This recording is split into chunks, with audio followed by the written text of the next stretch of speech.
विजयदशमी है और आज रावण का अंतिम दिन है। और चलिए आपको रावण से जुड़े हुए कुछ तत्व बताते हैं। वैसे तो रावण एक अहंकारी व्यक्ति था, उसके अंदर काफ़ी ज़्यादा अहंकार था, उसको घमंड भी था, लेकिन रावण की कुछ ऐसी अनसुनी कहानियाँ जो हैं वो शायद ही आप लोग जानते होंगे। चलिए आपको बताते हैं।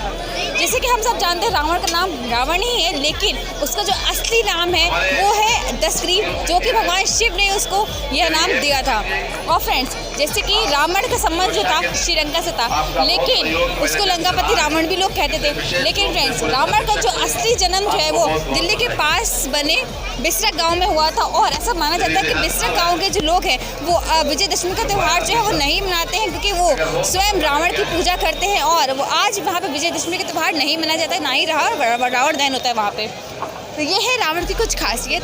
तो फ्रेंड, जैसे कि आज विजयदशमी है, दशहरा है, तो हम पे सारे दर्शकों को दशहरे की हार्दिक शुभकामनाएं देते हैं। और फ्रेंड्स, जैसे कि आज रावण का अंतिम दिन है और आज रावण को जैसे कि लोग अहंकारी और नकारात्मक विचारों से जानते हैं, लेकिन रावण के कुछ ऐसे पहलू हैं जिनको शायद ही बहुत कम लोग जानते होंगे। रावण एक परम भक्त था और एक महान विद्वान भी था। जैसे रावण जो है वो शिव का महाभक्त था।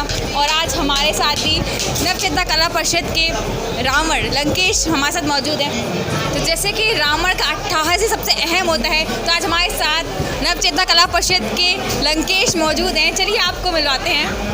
जी सर, आप सभी का स्वागत है। आप हमारे यहाँ आए और आज विजयदशमी के दिन आप लोग आए, ये बहुत ही शुभ अवसर है अपने हिंदू समाज में। हम लोग विजयदशमी को बुराई पर अच्छाई की विजय के रूप में मनाते हैं और उसी जोशो खरोश से हम लोग भी तैयार हैं आज विजयदशमी के पर्व को मनाने के लिए। और जैसा कि हम सभी जानते हैं कि रावण वध के साथ ही ये माना जाता है कि भगवान श्री राम ने लंका पर विजय प्राप्त कर ली और उन्होंने बुराई का अंत कर दिया।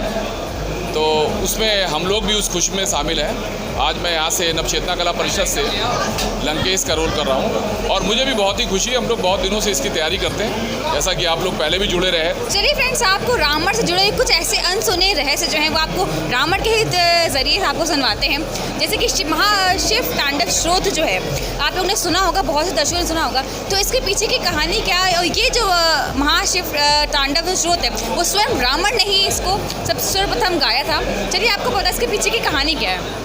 जी हाँ सर। जी, देखिए, जैसा कि मैंने भी लोगों के माध्यम से सुना है, टीवी चैनल्स के माध्यम से और लोगों के माध्यम से जाना है कि रावण ने एक बार भगवान शिव को इससे आग्रह किया था कि वो माता पार्वती के साथ भगवान शिव को कैलाश सहित जो है वो उठाना चाहता था। ये उसके मन की इच्छा थी। उसने भगवान शिव से ये कहा कि प्रभु, मेरी इच्छा है कि मैं आप सबको कैलाश सहित उठाना चाहता हूँ। तो भगवान ने उसको मना किया, लेकिन जब वो अपने हट के आगे नहीं माना और उठाने का प्रयत्न करने लगा और जैसे ही कुछ वो उठा पाया तो भगवान शिव ने कहा ये तो सारी प्रकृति को उलट पुलट देगा। इसलिए भगवान शिव ने उसको अपने पैर के अंगूठे से उसको दबाया, कैलाश पर्वत को नीचे की ओर दबाया, जिससे उसके रावण के हाथ जो थे पर्वत के नीचे दबने लगे। और उसी दर्द की पीड़ा में करुण पुकार के रूप में उसने शिव तांडव स्रोत भगवान को गा करके सुनाया था, जिससे भगवान का हृदय द्रवित हो गया और उन्होंने उसको क्षमा करके उसको उसके हाथों से हाथ उसके निकाल दिए और उसको मुक्त कर दिया। तो जैसे कि सर आज आखिरी दिन है दशहरे का और रावण का भी अंतिम दिन है, तो आप इस बारे में क्या कहना चाहेंगे?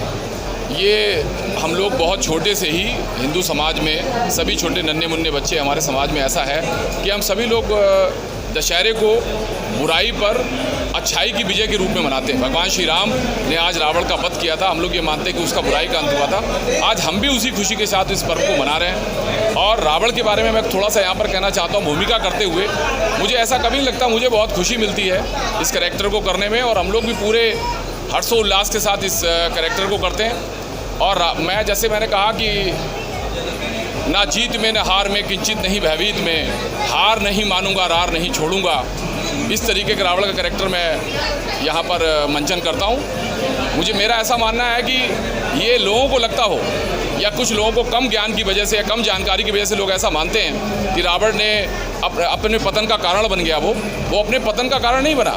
उसने अपने पूरे समाज, अपने पूरे बंधु बांधवों सहित भगवान श्री राम के द्वारा, जो कि नारायण के अवतार थे, अपने आप को मुक्त करवाया, अपने परिवार का उद्धार किया।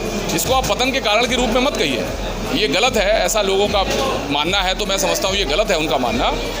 रावण प्रकांड विद्वान था। भगवान श्री राम ने भी उसको आचार्य रावण के रूप में विजय यज्ञ करवाने के लिए समुद्र तट पर आमंत्रित किया था। ये सभी को समझना चाहिए।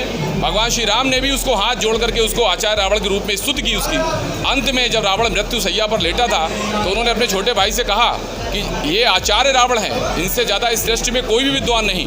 लक्ष्मण से कहते हैं, अनुज लक्ष्मण तुम इन रावण से मतलब इनसे कुछ ज्ञान प्राप्त कर लो। तो हमें ये समझना चाहिए कि जब हमारे जिस श्रद्धे भगवान श्री राम भी खुद जब कह रहे हैं तो हमको उसका ही पालन करना चाहिए। रावण कोई पतित बुद्धि का नहीं था।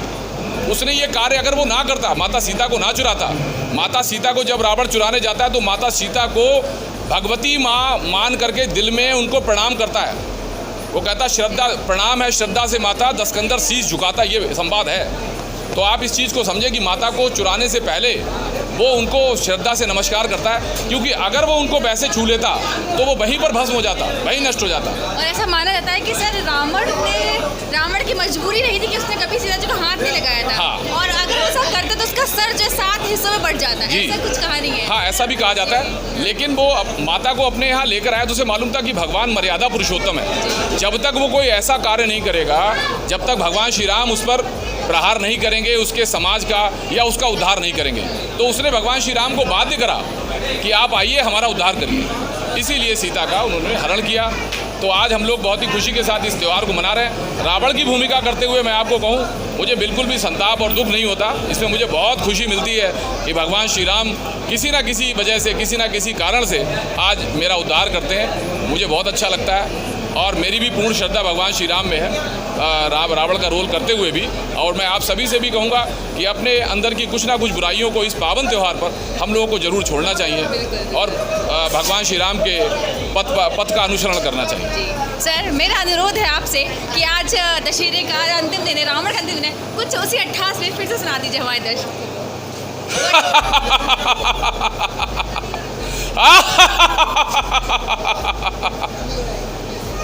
वो शूर नहीं, वो कायर है जो रण में डट कर हट जाए। वह मर्द नहीं नामर्दे हैं जो कहकर बात पलट जाए। गंगा जल उल्टी दिशा बहे या पश्चिम में सूरज निकले, हो सकता नहीं कभी भी ये लंका का नाथ राय बदले। बहुत बहुत धन्यवाद। बहुत बहुत आप लोगों का भी बहुत स्वागत, बहुत मेहनत की है। ईश्वर आपको भी शुभकामनाएं, आपको भी तरक्की दे।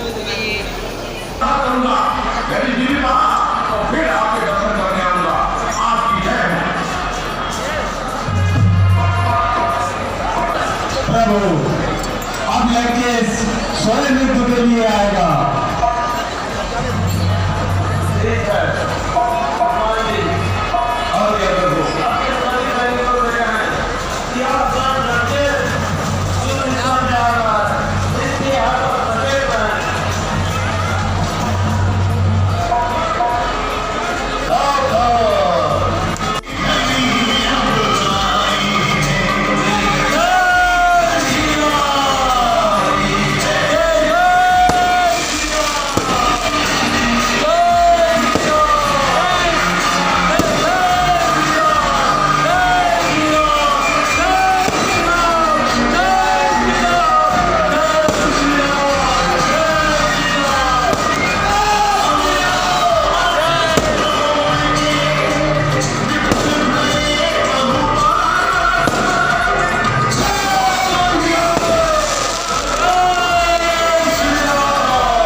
रावण दहन हो चुका है और मेरे जितने भी व्यूअर सब्सक्राइबर्स हैं आप सभी को दशहरे की हार्दिक शुभकामनाएं। और ये ब्लॉग तो मेरा लेट आएगा और फिर भी हम आपको ये अब लेट विशेष दे रहे हैं, कोई बात नहीं। और फ्रेंड जैसे कि रामलीला का समापन हो चुका है तो फिर से मिलेंगे नेक्स्ट ईयर, फिर से रामलीला आपको दिखाएंगे।